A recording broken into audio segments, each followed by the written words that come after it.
Okay, all right. Thanks everyone for joining today. Really excited to introduce our speaker, Dr. LaWana Richmond. So she's a futurist with training and experience in financial analysis, system analysis, and change management. She's currently running for District E trustee seat on the San Diego Unified School District's Board of Education. That's super exciting. It's coming right up. She also serves as the Organizational Development Manager for Transportation Services here at UCSD, where she coaches current and emerging leaders on employee engagement, process engineering. You muted yourself.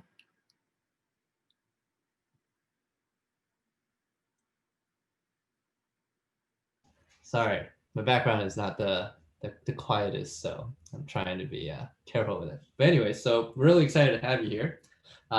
And to hear about your perspectives on the impact of this pandemic in this educational system. And it should be exciting.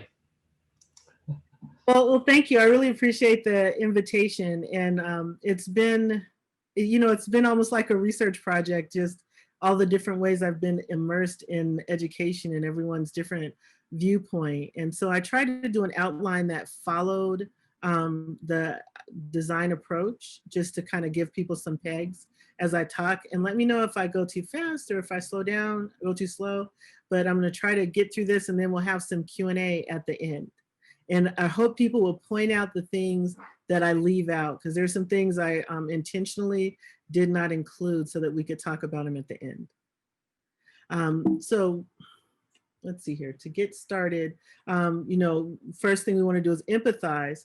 And just in terms of the background, when the pandemic hit, most institutions were caught on their heels, and they were slow to respond with an anticipation of being able to they were also slow to recover, and they responded in ways, some institutions responded in ways that were more effective and sustainable. And just to give some examples, there are some schools in K through 12, they shut down on a Friday and said, we're not coming back because of the pandemic. And they were distributing devices and learning plans on Monday. And then there are some school districts that took 30 days to figure out what they were going to do. In retrospect, some educational leaders actually thought we were only going to be closed down for 2 weeks. And so they didn't think there was a need to do anything. So that means the first 2 weeks, they were just waiting for the 2 weeks to be up. The way that COVID-19 disrupted education, it was contagious and life-threatening. Protection and preservation of life immediately became the #1 priority. So meeting and gathering in person stopped. And particularly in K through 12, meeting and gathering in person is at the heart of the education process. And most people have a really simple view of education. They think it's students and teachers. For those of you who work at a university and do something other than teach, how many times have you had to explain to people when you say where you work that you're not a professor and that there are other jobs that have to be done too? Educational institutions, P through 20, are ecosystems. We have students, teachers, staff, we have suppliers, we have administrators, and we have the public. And the public looms large. Within the public, you have political entities that are setting policy and regulations. You have different people, a lot of people with opinions, and their opinions have a huge impact on what can happen, and a lot of influence on education. The learning mission is paramount. And within that, there were student needs that had to be met. So when trying to figure out like what to do, they had to factor in the fact that food and nutrition would be important, hardware and access, internet access, learning content and instruction, and instructional support. The teachers, they were thinking about distance learning training. How are they going to convert all of their lesson plans that they had ready to deliver in person into something that they could deliver digitally? And the teachers also, in some cases, didn't have adequate internet access at home, or they had a need for upgraded or new technology.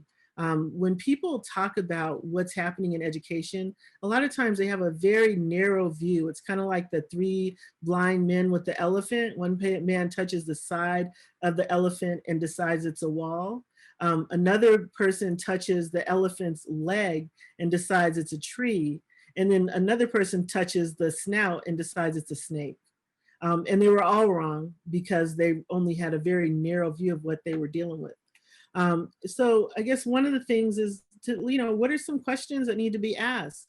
And I think the main questions were, how do we stop spread of transmission? How do we make sure basic needs are met, i.e. nutrition? And that nutrition is a really big one. And surprisingly, it looms much larger in some cases than the learning mission.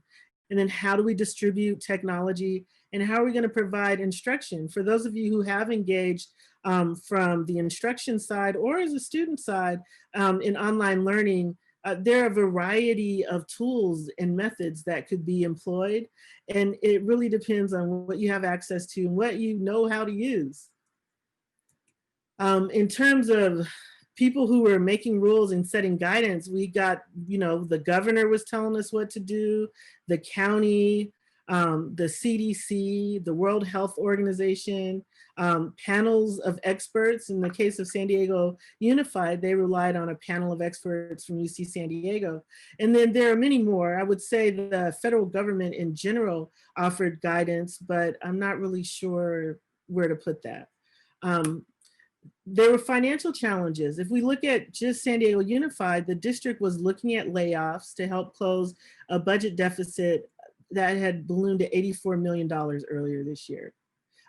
There are some critics who say that the pandemic actually helped the district balance its budget because the state funding is not in alignment with the educational spending. So then they had to come up with ideas. How are they going to address all these problems, and how are they going to get the highest good for the most people? So stopping the spread of transmission. And this is just from Live Well San Diego and some things that they were saying. And when you think about it, all the things that we're being asked to do to stop or slow the spread, they're pretty low tech and simple, but they're huge behavioral changes. And avoiding crowded places. One of the problems or issues in K through 12 education, public education at least particularly, has always been that class size is too big. And so when you think about the classrooms were crowded, so they qualify as a crowded place. Make sure the nutrition needs are met. And I keep talking about the nutrition needs because for some students, the school lunch is a really important part of how they meet their nutritional needs. The school lunch and breakfast program is actually the second largest federal food and nutrition program. One of the only program larger than the school lunch program in terms of meeting nutritional needs for children living in poverty are like food stamps or SNAP, depending on what you call it in your state. So a lot of people who are outside of K through 12 education don't understand how important those school lunches are. So when we see people on the news talking about the food distribution, in some ways, like what does this have to do with that? But there are many families where they're really dependent on their students being able to have access to that free lunch and breakfast. And just to give you an idea, this is a map of poverty, children in poverty in San Diego.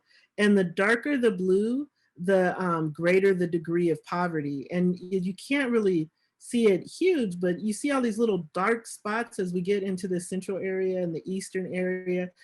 There are some people that are really, in dire straits before the pandemic. And we won't, there's a lot of stuff that happened because of it. And then in terms of distributing technology, a lot of parents say it's likely that their child will face digital obstacles.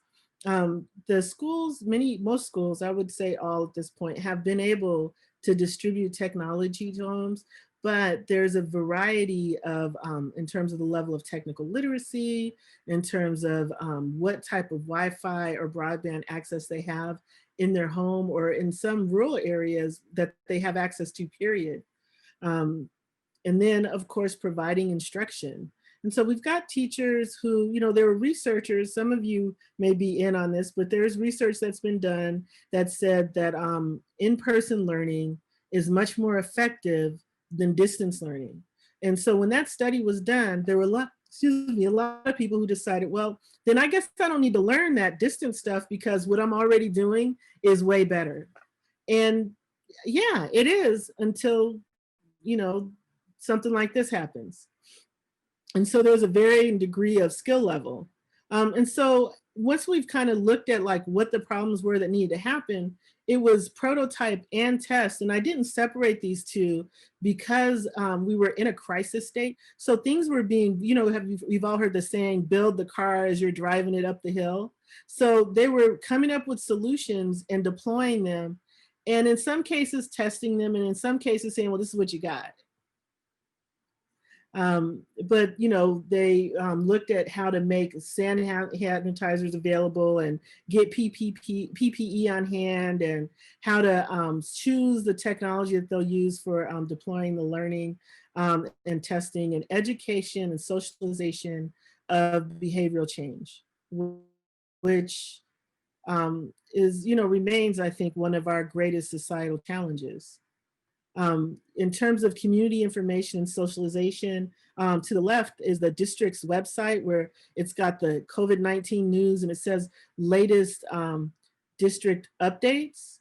And I did this screenshot today because I wanted to make sure it was as current as it possibly could be. Do you see the date of the last update? If it's too small, it says July 31st. We're almost in November now. And that plays into like kind of what's happening. Here, this is a screenshot from 20 seconds or more, a video that was created by a collection of hip hop artists to try to socialize hand washing, which, there are some people who would say that's something we should have already been doing and already know how to do. But there was a lot of research that showed that even though we've thought we were washing our hands, most people were not washing their hands in an effective way. They were washing at their hands or splashing water on them. And then this is an example of some of the types of signage that's been deployed to try to make it accessible without regard to what your literacy level is. The other thing was the nutrition. This is a school bus driver in Washington who is actually driving around and distributing meals. No masks, by the way. And then here, this is in Los Angeles, and there I see a mask on one person, but people are kind of doing what they do because it's all about human behavior, but they're making sure that they're getting food to people. In many cases, they're driving up and just having it handed to them. Here in San Diego, you can drive up to a school and they'll give you meals for the day, and then you come back the next day. So a lot of people are going every day to get fresh meals. And then there are a lot of other food distribution sites. So nutrition is being deployed and delivered. Distribution of technology, but I say beyond distribution of technology, we really need to think about how are we enabling access? And so, some schools, they talk about the technology and how many devices they've been able to hand out. And I think it's good to get devices into people's hands. I think it's also helpful to make sure that the adults who are suddenly responsible for providing technical support to their students at home have an understanding of how those devices work and how they can support them effectively. And then, so provide instruction. This is a little bit about, I tried to get some memes because I think they kind of capture the feelings that people have. So on one hand, you have a teacher who's like, okay, tell me more about why you haven't logged in all week, because, human behavior doesn't change just because we're doing it online. People have things that they're supposed to do that they don't do. And then on the right, you have like that feeling of success when you experiment with a new tool and it actually makes distance learning fun. Because I believe that teachers want this to be fun. They want it to be effective. And they know that when you're teaching, whether you're teaching 5-year-olds or 50-year-olds, if you do it in a way that's fun and engaging, they learn more, and it's just a less painful experience for everyone. So parents, so one parent, she says, you know, your husband is teaching chorus on Zoom, you're having a Google Meet, so she's having her meeting from work, and then her daughter is, you know, are on this, they're trying to get into Seesaw and find painting supplies for a project. And then on the right, we've got Homer Simpson and Bart. Everybody loves Bart, right? And he said, you're sending me back to school at the height of a pandemic. And, you know, there's no thought bubble, but we can imagine what Homer is thinking. And he's like, the height so far, like, you know, you can go back to school. And then we have students. On one hand, the class of 2021 was laughing at the class of 2020 because they had to have an online graduation. And then they found out that they're probably going to have to spend the year online too. And then to the right here, time. I mean, I don't know how many of you remember being like 5 years old and told that you had to wait 15 minutes for something. And that 15 minutes was like pure torture. And so now here we are, homeschool quarantine logic. You know, we're talking about people who have not outgrown boredom. You know, most of us eventually long for boredom, but yeah, I mean, it's really hard, and we need to be empathetic and understand points of view. In terms of the response, so we've got parents protesting in the streets, and they're advocating for all students to go back to class. So what I haven't seen a lot of coverage of is that we have an equally large group of parents who are advocating for us to stay home. In fact, I went to one of the protests just to talk to some parents to understand. And so part of their frustration is about the communication process.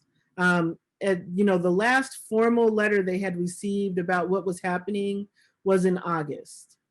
And you know, they're finding out what's going to happen with schools by watching the news. And they don't feel like that's fair. And they're looking around, and there are districts that have a variety of responses in the same way that we have universities with a variety of responses. Here at UCSD, we're trying to keep our population density down to about 25%.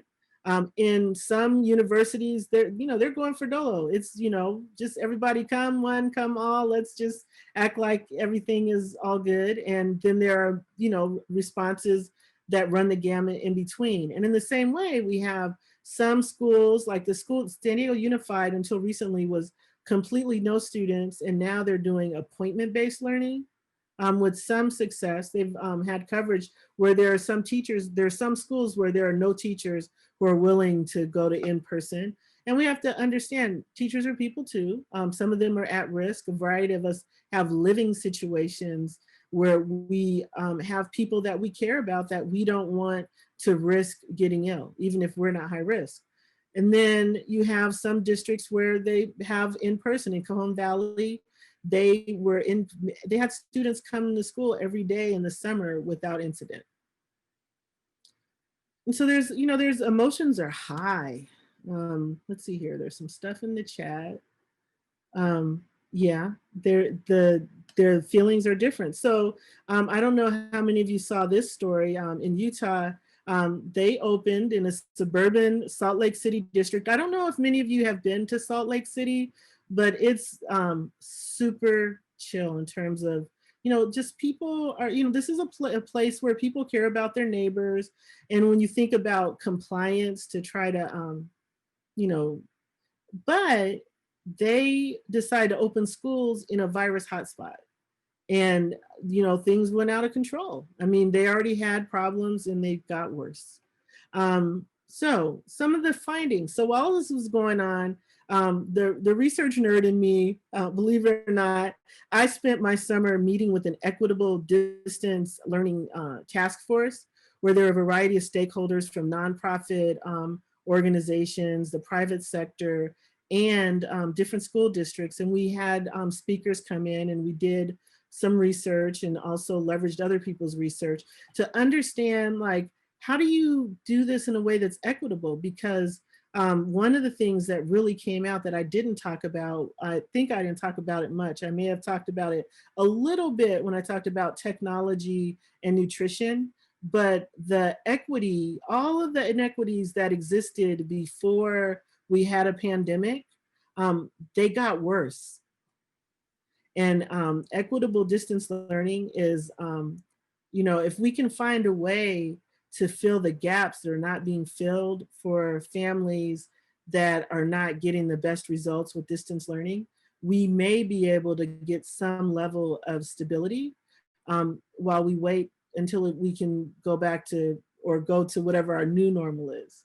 I'm hoping it's a new normal. But we found out things like 3 in 5 parents with school-age children reported challenges with distance learning. I have a girlfriend, she's got a PhD in neuroscience. Her husband is a lawyer, and they work from home. But they have 4 kids. And for them, distance learning is a nightmare because their whole day is trying to navigate scheduling and who's going to support which kid where, and then understanding that even though they're supposed to be in a meeting for their job, they've got to listen because one of their kids might need help, and be able to drop everything and go run and help them, or provide tech support, make sure they've got enough bandwidth on their Wi-Fi to support everybody. And so this is considered a family that essentially was doing okay before. And then I think about the students, there's some students who are doing their classes in a closet because that's the only quiet place they can find in their home.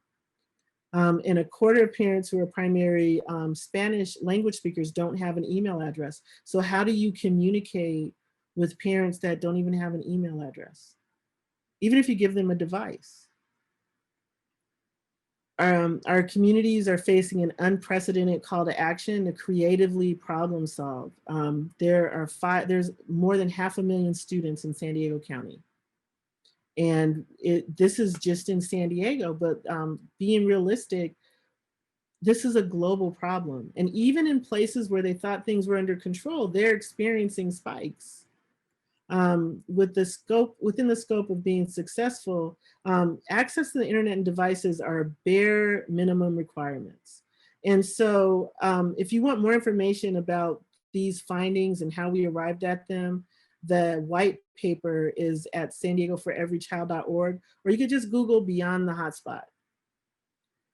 But I think we took a thoughtful approach, and our goal, what we were attempting to do, and I think we've been successful, is identify where there are gaps, identify service providers who are successfully filling the gaps to some degree and would be able to fill them to a larger degree with the access to resources to scale up, identify funders who want to help solve the problem and match make them with the people who need the funds, and then see what additional gaps are left and find out how to get those filled too. So really, in terms of where do we go from here, trying to create a more equitable future for our children, I have to emphasize it goes beyond the hotspot. There are children with special needs. San Diego Unified, more than half of their students are low socioeconomic status. And then they've got a large population of English language learners. And then they've got a large population of special needs children. They have over 6,000 homeless children. And then how do you help a homeless child access distance learning when they don't have a stable living environment with a wall that they can plug their device in order to power it up? We have some students who are in foster care. And foster homes, having been in foster care as a child, I can say that the quality of foster homes varies. There are some foster parents who are like awesome, like in the movie Shazam, like they really care and they're engaged, and they're doing it because they want to provide some stability to children who are having challenges. And then there are some foster homes that are more like Cinderella's stepmom and sisters, and she's there, but they don't necessarily treat her very well.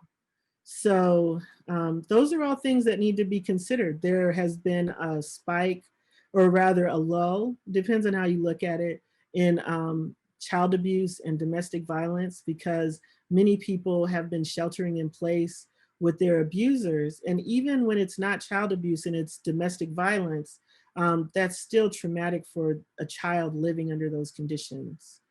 And so, you know, we have to be creative and think about where to go from here. And so there's some things that I hope we learn through this process. And, you know, most people are approaching everything that I just talked about from a deficit lens, and, you know, they're cursing the pandemic for causing all these problems and making life difficult. But if everything was great before we had a pandemic, um, we would be in much better shape than we are in right now. In many ways, the pandemic has brought attention to challenges and issues that you could look at them as design problems. We had a system that was failing to serve everyone in it adequately, and that was considered to some degree, I would have to say, an acceptable loss. And no one has called it acceptable, but I feel like if it was not acceptable, it would not be persistent. So now we're at this point where all of these things are highlighted, and it takes, you know, they say it takes a village to raise a child. I would say it takes a village to come up with solutions to effectively educate a child. And let's not undermine or dismiss or devalue the fact that our education systems are creating our future workforce, our future innovators, our future leaders. And so we want everything that they need to be there for them to be their best. And every time we fail to educate someone, we are creating, you know, we're creating someone who will not be able to take care of themselves. And so someone will have to. And then we may have failed to educate the person who would have cured cancer. Because sometimes in learning environments, and this is something that's coming out a lot in the distance learning implementations, it's not that people aren't intelligent, is that the way that they learn and the way that they process information is different. And so if we cut off that avenue or particular method of reaching them, we don't reach them. And when we don't reach them, we don't teach them, right? So in terms of options, I have this book, Failure is an Option. It was written by Philip Van Sant. I'm not sure if any of you are familiar with him. He used to be here on campus, and a lot of his work on campus was around business continuity and setting up our emergency operations center. A lot of the things that we do now are based on, at UCSD, are based on the work that Philip did when he was here. He left our campus and moved on to being responsible for crisis management system-wide, and he educates people. And his book, Failure is an Option, is not saying that he wants us to fail, but that we need to understand that if we do nothing or if we don't make good choices, that is an option. It could happen. And I think that sometimes when people approach things that failure is not an option, they're not necessarily being realistic. Some of the other things, so I did include some footnotes that I probably forgot to reference as I was talking, but some of the other things that I encourage people to consider are, what are we learning through this challenge that will actually make us better when we've reached a point of resolution? Because what do they say, the necessity is the mother of invention. We've had a lot of necessity. And so part of it is our highest good. In terms of distance learning and what's happening in our schools right now, the question is the feedback mechanism. Are the things that are being rolled out being given the air to breathe and for people to engage in meaningful discourse about what they would like to see different? Or is it a closed loop where it's just, this is what you get and we'll give you more of it, and if we think we need to change it, we'll change it when we're ready? There's a very strong likelihood that we will be in this current state or even a potentially worse state for an extended period of time. And so I think it's worthwhile to put some thought into how we respond and how we recover, because we have to not only manage where we are, but it'd be really great if we actually planned how we transition to something else and we're intentional about it in a way that allowed us to do, to get to realize some net gains. But that's kind of how I'm looking at it. This is the part where I ask if any of you have questions, and I'm going to stop sharing so I can see people's faces. Oh, wow, you're still here. So does anyone have questions?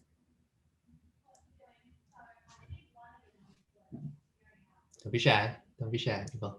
I don't buy. Hi, LaWana. I have a question for you. So I noticed in your presentation that you had a statistic in there about parents that were having challenges with distance learning. Mhm. So do you know how was that,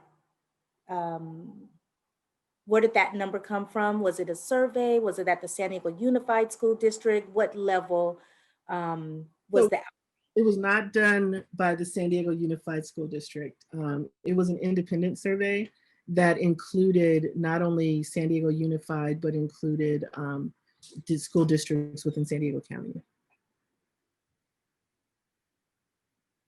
And do you know, since nobody else has said anything yet, do you know if there's any follow-up to that, and or how they what the intention is on addressing the challenges for distance learning? I just to share with everyone here, I am a parent. I have four. Two of my kids are 22 and older, but I do have one that's 20 and in college, and I am working remotely. And then I also have a seventh grader who is in middle school, and it is a challenge. So I just wonder how our educators intend to address distance learning and the challenges that accompany it. That's a really good question, Tammy. And I think it varies. I think that there are some school districts or educators who are actually engaging with parents and leaders to try to identify ways to continue to improve. And there are some people who are really putting all their eggs in the basket of, we're going to open, we're going to open, we're going to open. And so that, it really varies. I think part of it comes to the question of how it moves. I will say that some of it is scale. So in some of our smaller school districts or some of our individual charter schools where they're more independent and they can be responsive in a way that's pretty agile, they've engaged in some continuous improvement all along. In others, part of it, it depends on the weight of the bureaucracy. And it also depends on the courage, because it's a scary thing to make a mistake when you're in an environment where you get castigated if you make a wrong turn. Quite often people will make no move rather than make something that might help on the possibility that might not help. If that makes sense to you. Lily. Hey, thank you so much for this really, this talk that shows how complex the situation is and how many people, it's really interesting to hear like how you got the Beyond the Hotspot kind of working group together to try to, I'm trying to think of non-militaristic metaphors, like tackle equity, to address equity. I have two questions. You can answer whichever one you feel like.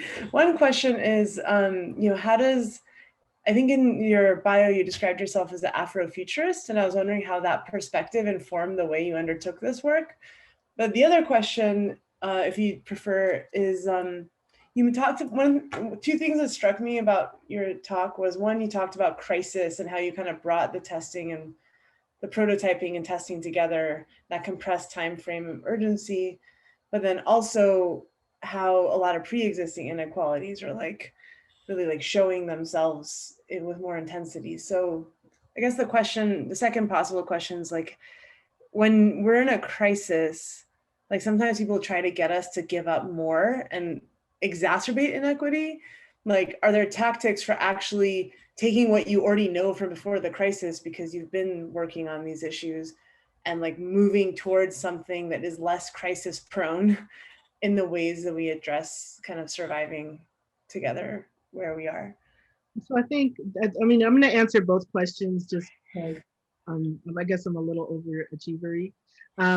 The Afrofuturist in me, I would say it informs my worldview. So it impacts the way that I approach everything. I can't say that I'm like always consistently optimistic and forward thinking, but I try. I try to think about whatever the situation is, how can it be better? I try to think of things. I had a boss when I worked retail decades ago who used to call it, say, you don't use the word problem, you call them opportunities. And, we used to tease them and think it was super corny, but the reality is every time you notice something that's not right, it's an opportunity to make it better. And so there's that. And then there's also for me, I try to approach things from an equity lens. And there are people who think that being an Afrofuturist means that I'm some type of like Black supremacist. But the reality is, if you look at indigenous cosmologies, they tend to be more inclusive in general. So that would be like the antithesis of how I approach life. Now, in terms of crisis and managing and responding to crisis, there are a few things. One is I'm a strong believer, as abstract as my thinking is, I'm a strong believer in having systems and frameworks that support instability. So in a time of crisis, if you have an effective business continuity plan, if you have an effective understanding of what your non-negotiables are and what your priorities are, then it kind of allows you to dilute time in a way to be more thoughtful about how to approach problems when they arise. For example, in this case, I think some of the things to consider or that needed to be considered, and I would even go so far as to say in many cases they were, one is understanding, having a really good understanding of how many children depend on school resources for more than just classroom time. And, when we, it's really hard for many of us to imagine poverty and hunger to the degree that it exists right here in our city. But even beyond the students who are unsheltered, there are many working poor families where the cost of housing so dominates their existence that food, I was in a chat where there was a person who, a child came over to play with her daughter, and the child who was there visiting said she was hungry. And she invited the little girl to go home. And she actually called the little girls home and asked them if they were expecting her for dinner. And the little girl said, I want to stay here for dinner. And the person eventually walked the little girl home. And for her, it was an issue of entitlement. But the reality is she only had 2 slices of bread and a few pieces of bologna in the refrigerator. And she has 2 children to feed. And, and I tell that story because sometimes we forget how fortunate we are, because many of us, I don't know about you, but I know I go to my refrigerator sometimes and open it and say, there's nothing to eat. But it's not because it's empty. It's because I don't want to cook or I don't want to do anything. It's actually quite full. It's full enough that I actually end up throwing things away. But there are people who are really suffering. The other part, some of it, I think, is just understanding where you're trying to get to. I mean, like having a clear sense of purpose or a clear sense of what your mission is, it makes it easier to focus. I manage systems on campus where we have, I'm doing a thing called Shingo Lean. People are familiar with Lean Six Sigma, but with Shingo Lean, it's where you create a culture of continuous improvement. And the way you create that culture, you empower people by making sure that they know what your mission and goals and objectives are. They know how you're performing as an organization. They know like kind of what the sandbox is like.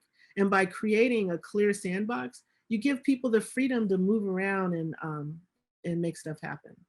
And so in a crisis, when you have a clarity of purpose and vision and priorities, and if you understand the people that you serve, this, during a crisis is not the time to decide you need to meet the parents of the students you teach. So, I mean, that's my 2 cents on that. UD Comp Lab? Sorry, I'm not sure why that's showing up. My name is Chris, but thanks, Dr. Richmond. Really appreciate the talk. Quick question. I know you're running for public office, and I'm curious, based on not just your sort of, your political agenda, but also, what you're talking about from your academic perspective. There's so many intersections between education and so many other touch points in a student's life. You just mentioned food insecurity, right? There's things like childcare, there's things like economic security, there's job security. And one of the things that sort of COVID-19 has really ripped the bandage off is that, if you don't have sort of a, you're not a white collar worker who can technologically able to like work from home, you have this choice between, do you stay home and like take care of your kids and make sure they're actually paying attention to lessons, or do you go and get a job and pay rent and put food on the table?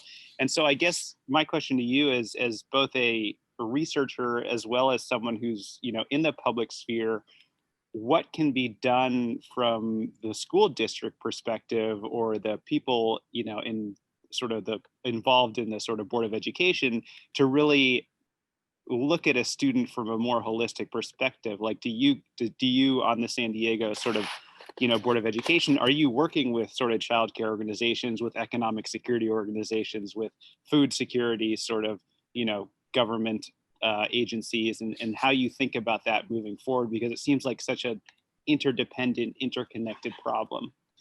So I'm not on the board yet, so I don't get to say we, but I can say the board does have some partnerships. Part of my, I guess I could say, agenda is to increase and strengthen those partnerships.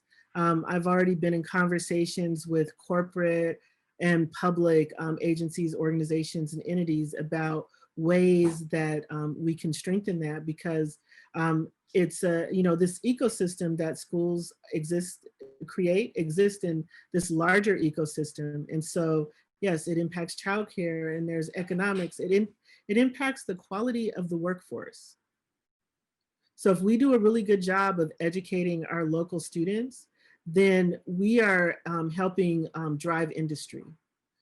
If we do a really good job of educating students who are good citizens and have a strong, moral compass, then we are improving the quality of our society. So I think those are missions that align with the values and goals of a lot of different people. There's an African proverb that comes to mind, and it's that he who hides his disease finds no cure. And then there's a Bible verse, and I don't know where it comes from, but it's we often have not because we ask not. And I bring those two to intersect in the space that one of the ways that you get help and you partner with people in solving problems is being willing to be vulnerable. Being willing to admit that you don't know all of the answers.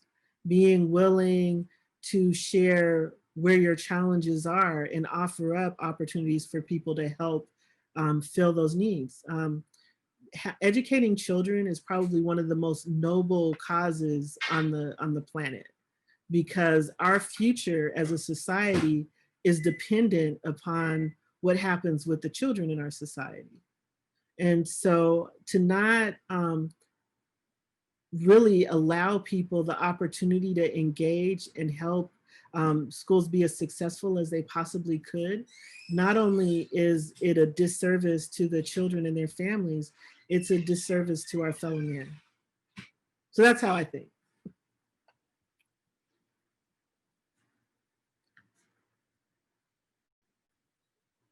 All right. I got a question. Actually, somebody brought up a question. All right, I'll ask mine real quick. So you talk about like, it's an opportunity. And so, and you also brought up the point about how, we kind of went into this going, remote teaching is not as good as, in person. And largely, I think it's a factor of, well, we weren't prepped, right? And so now we're going through all this work trying to learn how to do remote teaching, establish new paradigms. How do you see that playing in as we move beyond, right, when we do have the ability to meet in person? Like, how do we what are your thoughts about incorporating what we learned? What could be really beneficial? How does that address some of the inequities and issues that are currently or were what brought us into all this mess that we don't have these issues? How are we going to come out of this better, I suppose? So in fall of 2019, there was an honor student at Lincoln High School who was in an AP calculus class. And that class had to be canceled because it didn't have enough students in it. She had conditional acceptance to, I think it was Wesleyan University. It was one of the Ivies, but the part of that conditional acceptance depended upon her completing the coursework that she had committed to completing in her application. That class being canceled meant she wasn't going there anymore. That course was offered at other schools, and geography and policy, I would say, prevented her from being able to complete that class. Now we have a situation where through distance learning, a student can take any course anywhere. They've opened that up and made that a possibility. And so my hope going forward is that some of the inequities created by coursework not being available at local campuses can be mitigated through a hybrid approach. In addition to the work with distance learning in terms of courses and that availability, one of the things that we have found out is that civic engagement has increased through Zoom meetings. Nonprofit organizations, political associations, and different groups that meet in person are seeing an increase in their attendance because people don't have to drive in order to participate. And so my hope is that through all of this, we leverage a hybrid approach wherever possible when people are gathering to learn or engage in discourse so that we can have a fuller level of engagement. I also hope that the efforts that are being made to make technology or to enable access for households that were left out in the digital divide, that those efforts will continue and we don't lose momentum.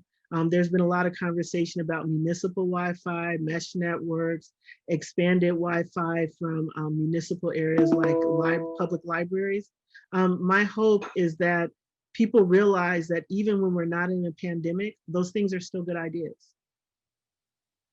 I also hope that some of the ways that people have come together to solve problems, so some of the problems that have arisen have been solved by government. Some of them have been solved by nonprofits and by schools, but some of them have been addressed by regular people looking around their neighborhood and seeing how they can help other people in their neighborhood. And so I, hope we remember that we're in this together when we're no longer in a crisis state. I think there's a question in the chat, and I think it actually dovetails that well. So Owen asks, related to Lily's question, a lot of the response has been oriented towards mitigating the impact of the immediate crises and trying to maintain the critical services schools provide to their communities. Once the crisis is over, how do we keep up the momentum gained from our response towards solving the underlying issues that cause inequity? So I think a lot of that is going to go to communication and collaboration and keeping the people who have come to the table engaged. Many of the organizations that have stepped up to help, some of them were turned away in the past. But now that their help is really needed, they've been invited in. And my hope is that we figure out a way, in the same way that public universities have like an open university approach, And I understand that there are, child protection concerns, that we can't just have K through 12 schools wide open, but can we find a way, and I would seek a way to increase opportunities for engagement. Right now we have students who are reading below grade level. And one of the best ways to help improve reading skills is to have someone sit with you and read to you and read with you. Um, there's a lot of opportunity to leverage technology for people to be able to do that for children without being proximal to them or in a way that could bring harm. And that's just one thing that comes to mind. I think there are a lot of agencies that serve the same population. And right now, I would say resource usage is not optimal because they're not talking to each other. And they're trying to solve the same problems from their resource pool. But what if they worked together and actually figured out who was going to handle which part? And how do you maintain continuity?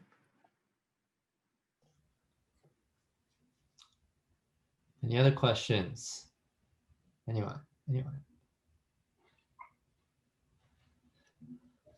So go ahead.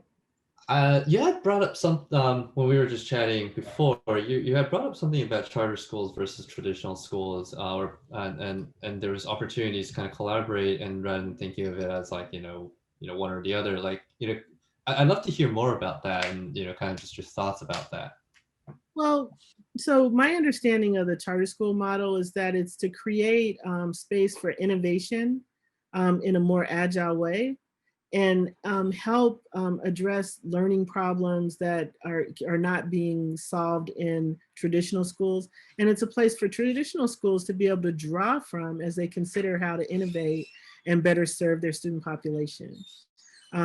Currently, and partially because of resource constraints, I would say, it's an either or situation, and the traditional schools, and I think there's also a move towards corporatization and privatization that is rearing an ugly head as well, but traditional schools see charter schools as taking resources away from traditional schools.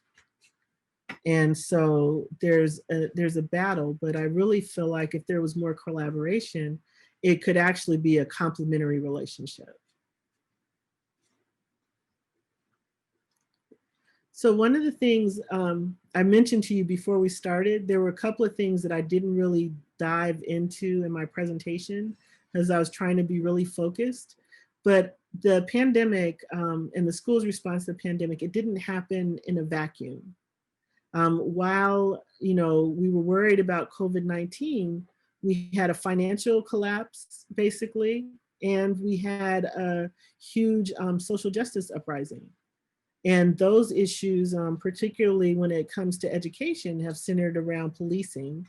And the financial one is around employment and types of employment or rights. Some private organizations have used the pandemic as a means of laying off some of their older or more higher paid workers. There are a lot of things that are happening that aren't happening in a vacuum, and they impact education. One of the things is when we think about the economy, we have a lot of different people that fall into the essential worker category who also happen to be in child rearing ages. And yes, some of our essential workers are well compensated. Most are not. Most of our essential workers are people who are doing hospitality and food service, and no one, a grocery store clerk doesn't usually have 6 months of savings to live off of if they decide they don't want to go to work because they don't feel safe. And, I think that, it's an opportunity for us to reevaluate our society, because a lot of the people who kept things going and who are continuing to keep things going, while many of us have the luxury of working from home and sitting at our computers and watching the news, they're not being very well compensated, and they're not being treated very well either. They're right there on the forefront where they have to deal on a day-to-day basis with the people who want to call the pandemic a hoax and not wear masks and just not be kind. So I think that for me, I looked at those things a couple of ways. One is our education system and what we value as a society, and what we teach people at a young age is important or not important, and what we can do differently so that we don't reproduce these same systems and outcomes, because everything is cyclical. This pandemic is almost right on schedule compared to when it happened 100 years ago. And based on climate change, it's anticipated that we will be hit with them at a greater rate of frequency. And so how we respond and how we treat each other, if we could do better, we need to do better. And I'm not really sure what our outcome will be if we don't.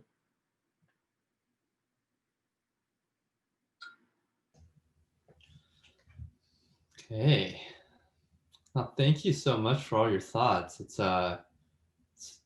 Yeah. Thank you for having That's me. Chris. Yeah, no, this is super great, and it's really, you know, like nice to kind of hear the different perspectives as people are trickling out. But yeah, and really, you know, the closing thoughts was, you know, I think really impactful. I think you know, hopefully I'm not the only one leaving, and you know, kind of keeping all those in mind. But yeah, if anybody you know, didn't get a chance to ask something they wanted to, or too shy, you know, feel free to reach out to me and get Dr. Richmond's contact, and you know, I will be sure to link you up. Otherwise, Thank you, Dr. Richmond. That was amazing. Oh, thank you. alrighty. All right. You can read the comments. Thank you.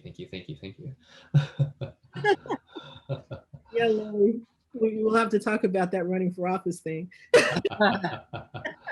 I know, I just looked you up actually on my ballot. I was like, oh my gosh, there. Very cool. I mean, I have a friend who's working in a Vista school district, and it seems like SD Unified is doing a lot better. Like Vista, like the classrooms are overcrowded. Like some of the, like the school district is being really like unresponsive to teachers who have safety concerns. Like the students are definitely not 6 feet apart. No way, no how. And there's like, so I haven't tracked San Diego school district as closely because this is where my friend works, but just from what little I see, I know it's a lot, but thanks for your contributions there. Okay, all right, I'll go. Alrighty. Bye. Alrighty. Thank you. Thank you. Ariel, thank you for listening. I know you can't unmute because you're driving, but I appreciate you being here. All right. All right. Well, thanks for having me. And you know, I'm not far away. If yeah. Sounds good. When this is all over, you know, Yeah. I'd love to meet in person.